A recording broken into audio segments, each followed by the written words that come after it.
Welcome back for another episode of the Triathlon Preview Show. We're here for episode 34 this weekend. Hey, everybody. So we got races all over the world this weekend. A little bit Ironman, Challenge, and ITU racing. So got a little bit going on and a little bit of everything. Yeah, and I mean, I guess we can touch on the real quick news that everybody saw. Gomez is out for the Olympics, which is a total bummer. Yeah, I think it kind of blows his that's his last Olympics and he's done. Like you mentioned, he'll be 37, I think you said, in Yeah, Tokyo. next. So Yeah, I looks like can't he's imagine done. how. Yeah, I just can't imagine how disappointed he is. Plus, it takes away from the excitement. It would have been pretty awesome to have the three medalists from 2012 back, and then being challenged by some new people. So, total bummer. And I mean, that kind of stuff happens usually every Olympic cycle. So, hopefully, fingers crossed, everyone else who's made it already kind of is able to make it to the start line healthy. That's such a huge battle. Like, you have to get there, right? Yeah, definitely. I mean, I think it changes the dynamics at the front of the race actually a little bit, but we won't get into that much of that right now. And then he's also obviously out for 70.3 worlds, and he's first and then third last year, so right, so Yeah. out for Yeah. that. I guess, who knows? Maybe we'll see him in some later season 70.3s and he'll start his long distance career, which I'm sure makes everybody in the long distance crowd excited. Yeah. Sarcasm. All right, All let's right, but we'll just go move ahead. right into Hamburg then with that. Yeah. Yeah. Because this is your last ITU WTS race before the Olympics. So this is the last time we're going to see probably all these people racing. And then next time they'll be on the start line in Rio. So pretty exciting. So we have, I think the Hamburg race is Saturday, the individual race, and there Mhm. is a team relay on Sunday. Yep. And the top for the US, the way they're picking it is the top two in each gender finishers on Saturday will be offered a slot to compete on Sunday in the team relay. And then they can decide if they want to race again. And if not, it'll kind of roll down to the next person. But that's always an exciting event. And Hamburg puts on a good show. So I think a lot of people would elect to do it, but a couple might, do the race on Saturday and get out of town and get back into their Olympic preparations pretty quickly. All right, let's little course information then. I remember from last year, it's definitely a little technical course. Yeah, and the swim goes under a bridge. It's just a one loop swim. They kind of start at one part, swim out, come back around, and swim into a kind of, I guess, canal type thing under a bridge, and then out. The bike is 6 laps of 3.3 kilometers, and it's technical. The roads are good. There's no real cobblestones, but the roads are very narrow. So opportunity for a group to get away. And then the run is 2.5K loops flat and fast. Yeah, and of course it's a sprint race as we mentioned.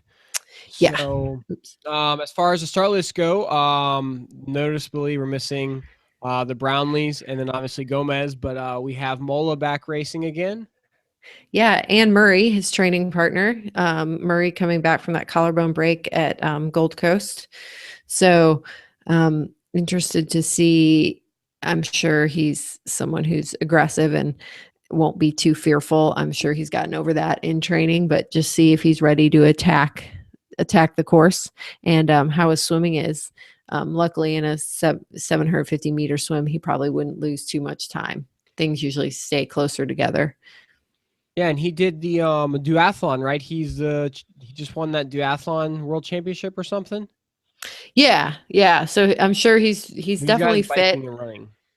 Yeah, and he's been training up in Los Angeles with the Filio crowd. So I'm sure they're ready to kind of test out and see how the training's going, and then kind of nail down what they might need to tweak leading into the Olympics. Mola's been away for a while as far as ITU racing. He left on a pretty, I mean, pretty good note as far as beginning the season. Had a couple wins and I think a second place or something. Um, how do you think he's going to come back for this race? Fine. He can run. I'm sure he took some time off, or not completely off, but just took a step back and maybe dialed back the training a little bit, but I'm sure he's super fit and ready to go. And he's one of the best runners in the sport, especially over the 5K distance. So I would expect him, to be out in front. And if the groups come together, and he's off the bike with everyone, he's kind of my pick. The question is, will a small group get away and really hammer the part of the bike and get a lead? But, honestly, they can't build up that big of a lead in only 20Ks. So these ones usually turn into a pretty big running race. And if it is, he's definitely a favorite. Yeah, something I'll be interested to watch for him is if he makes that front pack swim. It is shorter, so we might not see a distinctive two packs, but if he is in that top portion, because he was able to make a couple of the first pack swims in the earlier season races, so that'll be interesting to watch. Yeah, and I mean, another person we haven't seen a ton of this season is Aaron Royal, but he did pretty well, third in leads. I believe he was third, but he was in that front group pushing it with the Brownlees. So, he'll probably be near the front out of the water. And if there's, a small break, he'll definitely be someone who'd want to take it up the road. He just needs people to work with him.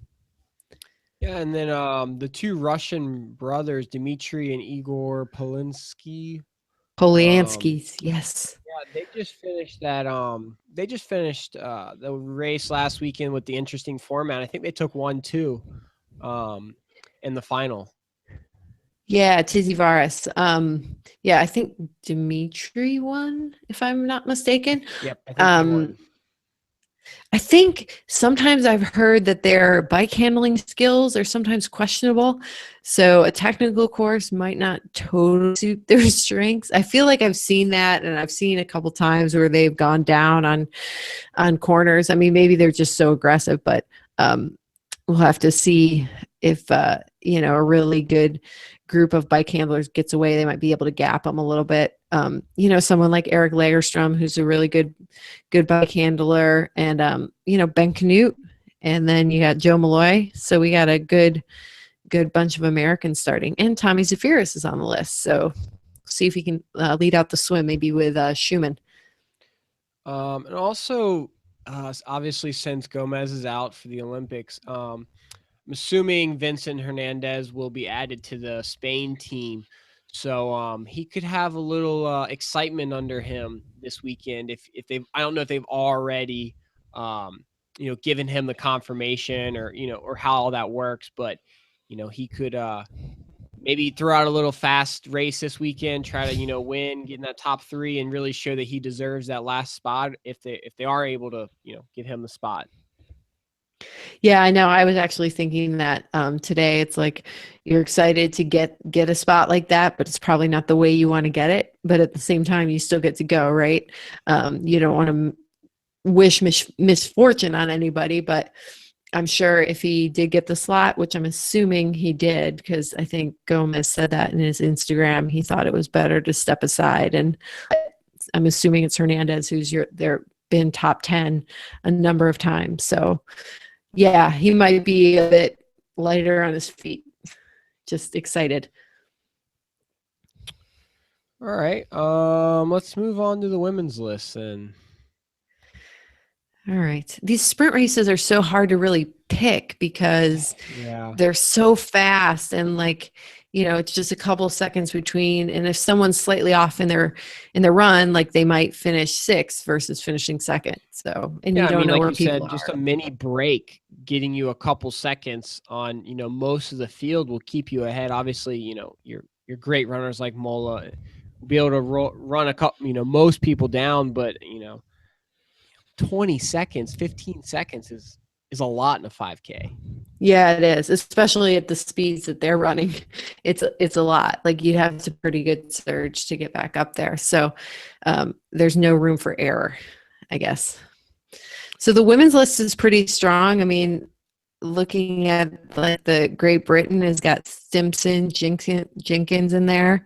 Um, and then the Germans always have a big bunch of gals ready up, and they're going to be racing at home. So it's always, you got to look for them too. Like Sophia Soler, we saw her do well in not Gold Coast, Cape Town in 2015, and Laura Lindemann is solid, Rebecca Robish. So, I kind of look to see how they're going to do. We should have mentioned the Germans on the men's side too, but that's always, I look there first because they'll be excited.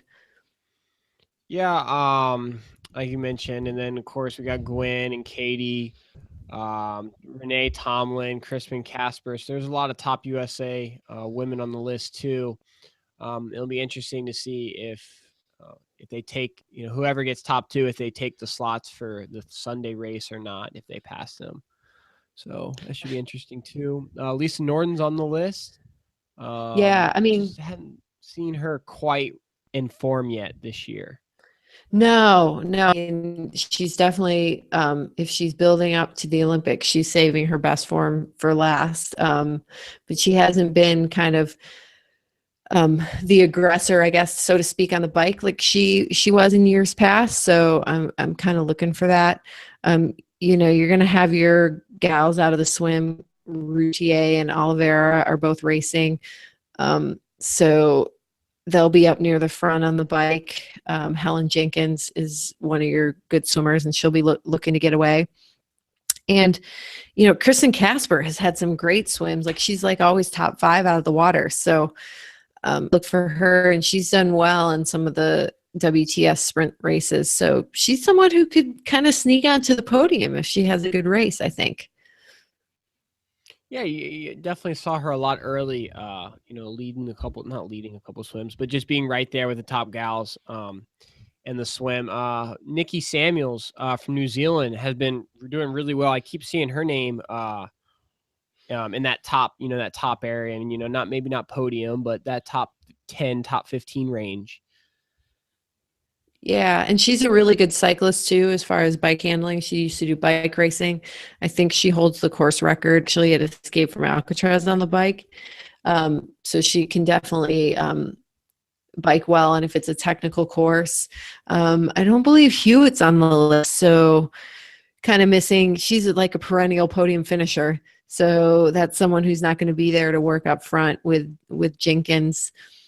So Helen might have to find somebody new to work with. I mean, it could be someone like Samuels or Marie Robbie from South Africa has been kind of near the front of the race at a couple of these. So, I mean, you just don't know what kind of, where they're going to be in their training, how rested are they for this?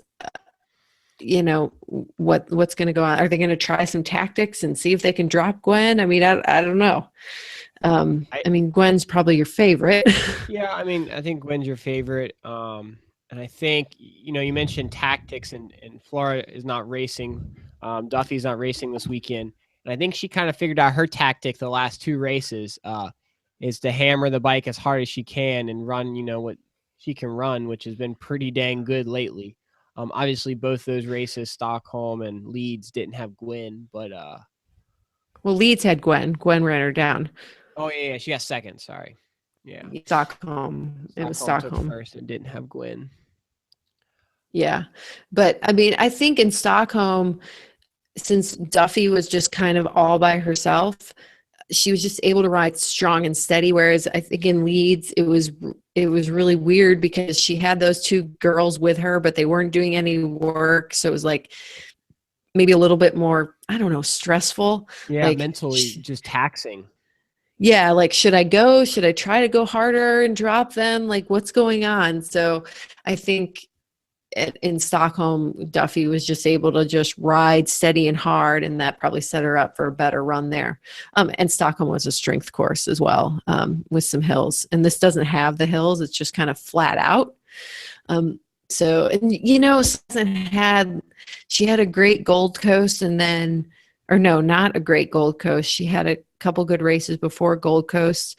Is Jody Stimson, and then didn't make the team the Gold Coast, and she's okay in Cape Town on the podium, and then since then, her swim's been a little off and she hasn't been in the front group. So, she's probably looking to have a good race to kind of get up there to try to win the world title. It's a little bit between her and Duffy right now. Yeah, and obviously Jody won't be taking. She'll be ready to go for Edmonton. She'll be ready to go for the grand final. So whereas Duffy could potentially be a little not rested and not focused on those races, obviously, because she's doing the Olympics.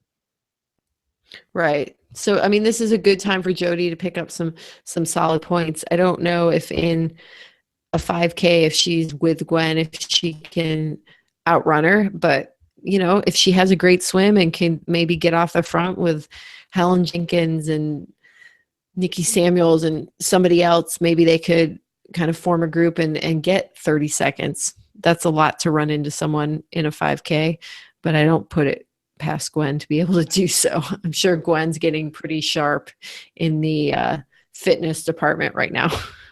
We saw that one race. I don't remember which one it is, but when a group went off the front in the women's race, they really didn't let Gwen tag along with some other people. Like if they're like, look, if you're going to go get them, like it's going to be you pulling. Yeah, that was Gold Coast. And okay. I mean, that makes sense. Like why are they going to want to pull Gwen up to the front? Because they know that she's going to outrun everybody. So it's like, if you want to get up to the front, like you do the work and we'll ride along with you. Like maybe that's our chance to outrun you if your legs are dead. But other than that, like I wouldn't do work for her. Yeah. I don't know. I feel like even if she does all the work, I mean, maybe not front pack all the work, but if she does the work she needs to on the bike to still be there, I don't even think the girls are going to outrun her then. So I think it's also kind of like you're instead of putting yourself back into the top 3, you're now dropping yourself down to the top 5 through 10 because you let 3 people go. I don't know. I guess it's just you never know what can happen though. It's like trading. If you pull Gwen back up there, you're guaranteed that one person is going to beat you. But if you don't, you're guaranteed that those 3 or 5 people up front are going to beat you. So do you want to guarantee yourself one spot or let 5 go?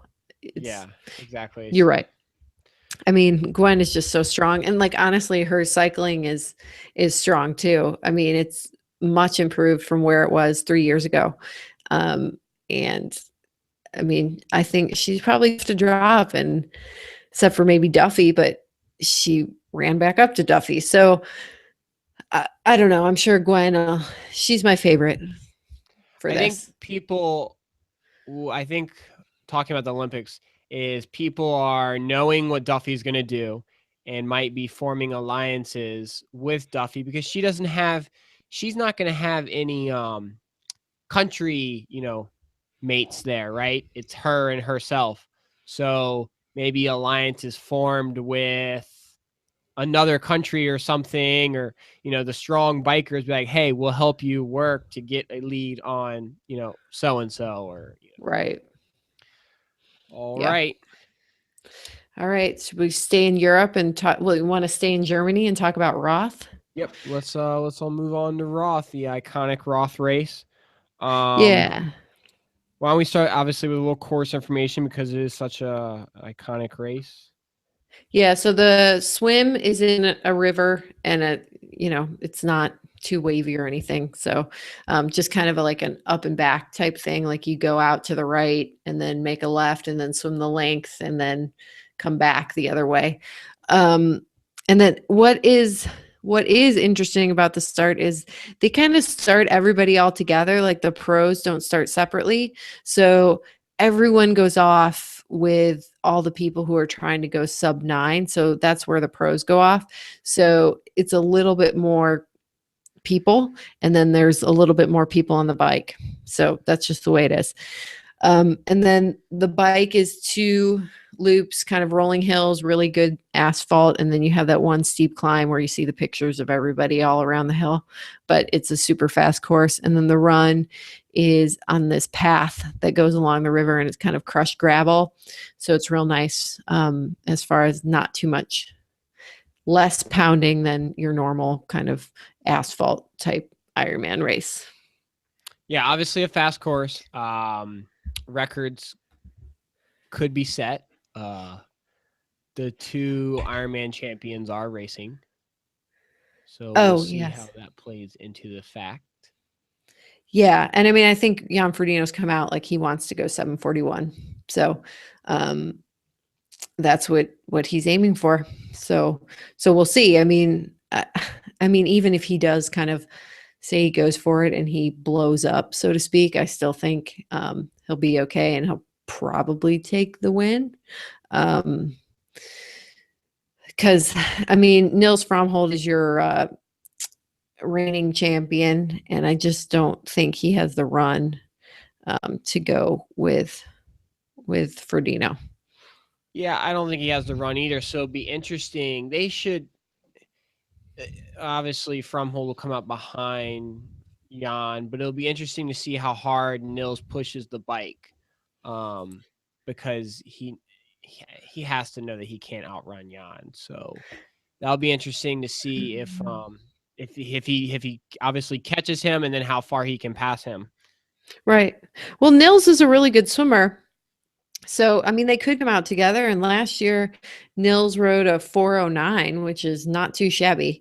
So they might be together off the bike. But the run, Nils ran a 251. I think it's a fast course. So, I mean, if Jan runs well, like I would think that he could run like a 240. I mean, Chrissy ran a 244 here. So I would hope that he can run faster than that. Yeah, but besides those two, we have Tyler Butterfield, which was top 5 in Kona. Joe Skipper's racing.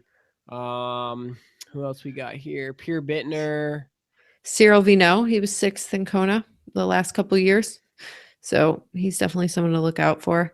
But I think those, and I think Tyler Butterfield is coming off a bit of an injury. So might be questionable where his fitness is, but this is kind of a bucket list race for him. Yeah, you see that with actually quite a few of these athletes that you might not know how they could be using this as a training day, especially this race, because it's so iconic and it is a bucket list race. So, these pros can do this race as a training day, and you never know. Like he might just be like, "Look, I'm going to be like top 10 and that's going to be it." So he might never be in the mix. Right. He might just be going for the experience, so to speak, Exactly. riding up the Solarberg Hill and doing the party beforehand where you wear the drindles and the lederhosen. Exactly. I So mean, it's possible. yeah. I mean, speaking of maybe getting the experience, we had on the women's side, the late ad of Daniela Reef after the Frankfurt DNF. And it sounds like that's kind of what she might be going for, especially as I've read, she's planning to do Ironman Switzerland next weekend. So she might not be someone who's going for that 8:18 Chrissy Wellington record. I mean, that's just so freaking fast. Yeah, I mean, I don't know. I guess you can look at it two different ways. That she's in such great fitness from obviously training for Frankfurt, that maybe she will try to go for a record, but then obviously she still needs to qualify, or she still needs to validate. And you said something about Switzerland, so maybe this is just a in between. Keep her fitness up, hardish day. Go hard in the swim, go hard in the bike, and then take it easy on the run. And then just get to Switzerland. So Right. it can kind of be played a couple different ways. Obviously, Meredith Kessler and I think Susie are off the list. So you And have Mary Beth Ellis as well, I believe, is off. you have the defending champion Van Verleken is back, and then Baranak, and then Lester Vesterby. Laura Siddall, who was second at Challenge Wanaka to Van Leerken, is someone I think to look out for. She might kind of be a little bit of a, someone under the radar. I think Carrie Lester has been training in Switzerland for a few weeks, and I'm sure she's really fit and ready for this. She won Eagleman pretty easily, and she's a really strong athlete. So she's someone that could get, I don't know if she can beat Reef, but she's someone who could, she could go 9, under 9 hours. I think she just missed it last year. So I would look out for her. And Baranak, she's so strong on the bike. Yeah, it should And be. then, It should be interesting. So I like look at a couple of these names, and I like just think of like maybe they're just here to. yeah, you don't know. And someone like Michelle Vesterby, I don't know if this is, she was fourth in Kona last year. I don't know if this is it seems like from social media postings, like she seems to be training pretty hard and taking this pretty seriously. She's kind of someone who builds slowly into the season. I don't think her finish at Oceanside is indicative of what she'll do later in the season. And I definitely think she's better at Ironmans than she is at 70.3s. So she'll be aggressive, I think. And that could either lead to a good finish or a blow up. Yeah, I mean, it could be experimentation race too to see how hard they can push on the bike and still run decent without blowing up. So, I mean, good weather, a good fast course. So, it might be a little, it could be testing some Kona stuff out, some Kona paces and stuff like that, maybe. Yeah, I mean the weather's not supposed to be too hot, which is good. But always fun to go test a blow up. I mean that would be that's a little scary because what if you do blow up? Then you But DNF. yeah, or you walk it in, or you just ray and then finish fine. I mean, Reef's probably my favorite, even if she is going easier. And I mean, to go an 8:18, like I just don't think she's at that point right now. Like I mean, Chrissy ran a 2:44. Yeah, she's gonna get nowhere near a 2:44. No, Nowhere near it. no. So I think she'll just go to have a good solid day and not crush her legs too badly so she can do pretty well at Switzerland next weekend, kind of recover and then get ready for the money part of the season, which is 70.3 Worlds in Kona. So I think people like Van Leerken, this is an A race for her. She's going to be going really hard. Lester, A race for her. I think she'll be racing pretty hard. Baranek's probably. Just don't know for sure. All right, let's right. let's move over to the other Ironman in the UK. Small fields on both sides. Yeah. The swim is I checked the weather. It looks like it might rain, which makes sense. It's England. So it might be a little rainy and cool. The bike is hilly, kind of out and then a lollipop. So you do 2 loops. And then the run is you kind of run point to point and then you have a 3-loop circuit. So the bike is really tough. The run isn't too bad. And Lucy Gossage is your returning champion. And then on the men's side, I don't believe we have the returning champion. No, the returning champion last year would be David McNamee. Yep. Yep. And Joe Skipper was also top 3 last year, and he's going to be in Roth. So, and I'm pretty sure that Michael Raylert is not starting. He's still recovering from the Epstein Barr. So you're going to have a new champion. Fraser he was second place last year. Yeah. So, I guess he would be someone to look out for. I wonder if Brad Williams is actually racing since that's what I figured. Messaged on Twitter. He is out. That's what I figured since he just had a baby. Congratulations, Brad. Yeah. So I would look out for Costa Grove. He won Chattanooga. Harry Wiltshire, he's been on a lot of lists. Fraser Cartmel. Patrick Evo, he likes real hard courses. So he might be someone on the men's side to look out for. And then I think Lucy Gossage, and it'll be a battle between Lucy and then Kristen Moeller maybe coming from behind on the runs, since her swim is not so great. She was one of the unlucky ones who suffered from hypothermia at Frankfurt and got pulled out of the water. Yeah, I mean, she's Moeller and Deckers are still looking for some last minute Kona points. I think they both need like top 3 area for their final Kona points, and so we'll see how. I mean, they'll be pushing in a small field to secure their spots, basically. Yeah, and Lucy Charles is the one. She was, I think, out of the water with Jan Frodeno at Lanzarote, so she'll probably be out first. And she's a fairly strong biker and racing at home, so she might be out in front for a little bit. It'd be interesting to see if she catch how. I don't know what the difference is between the male and the female starter, if there is, um, but if she can catch the men in the swim, Yeah, Lucy. exactly. She'll probably catch quite a few, I would bet. Yeah. All All right, right. now we can come Let's go over to back North over. America. Yeah, let's come over to North America. Pretty good start list for the 70.3.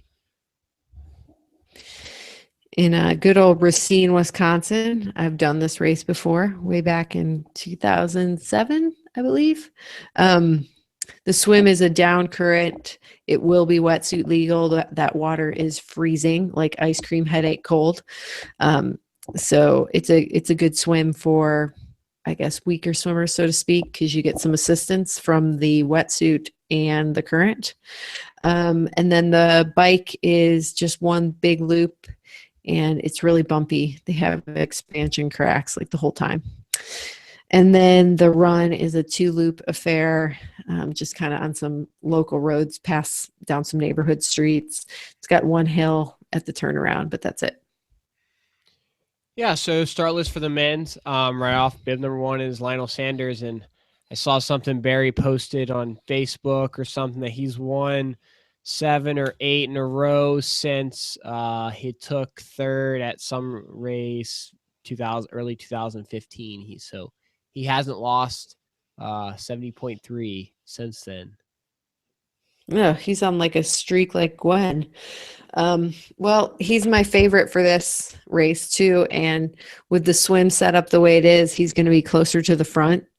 So my guess is that he'll probably be in the front of the race relatively quickly.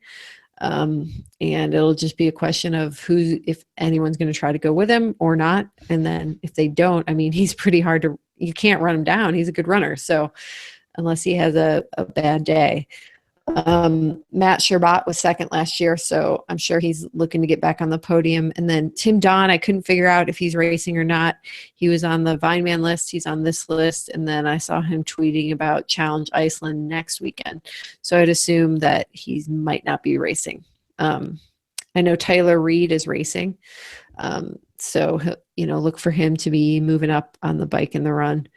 And the swim will keep him a little closer. He's usually not front pack, but he'll be closer to the front on this one for sure.